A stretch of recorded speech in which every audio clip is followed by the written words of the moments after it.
টাকা নিয়ে মাইরা দেয় নাই, হাদি ভাই জনগণের টাকা মাইরা দেয় নাই, হাদি ভাই ঋণ খেলাপি করে নির্বাচনে অংশগ্রহণ করে নাই, হাদি ভাই মুড়ি বাতাসা নিয়ে প্রয়োজনে মানুষের কাছে ভোট ভিক্ষা চাইতে গেছে।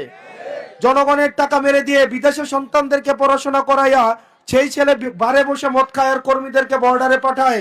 ওই হাদি ভাই এই কারণে না বলেই হাদি ভাইকে আমরা সততার কারণে তাকে আমরা স্মরণ করি কিনা?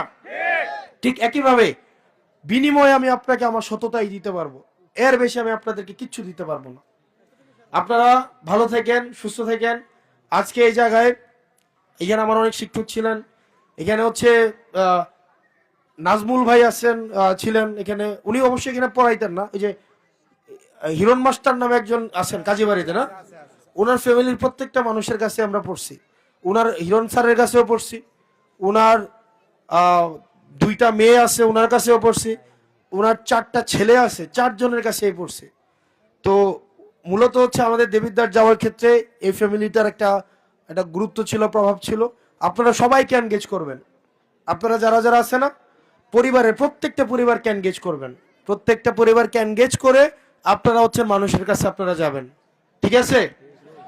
আমার কি আর এই নির্বাচনের আগে এখানে আর আসতে হবে? আমার আসার দরকার আছে? আমি কি আর আসবো? নাকি বরং আমার পক্ষ হয়ে আপনারা সবার কাছে পৌঁছে যাবেন?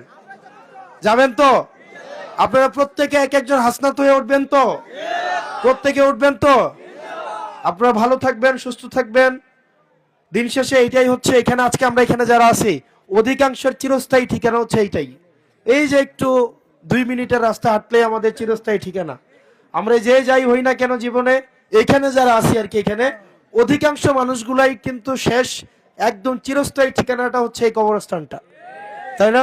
আমরা দিন শেষে যাই হই না কেন, যত ঝগড়া বিবাদী থাকুক না কেন, দিন শেষে ওই বাউন্ডারির ভিতরে কিন্তু একসাথেই থাকতে হবে। তো এটার প্র্যাকটিসটা এখন থেকে শুরু হোক ইনশাল্লাহ।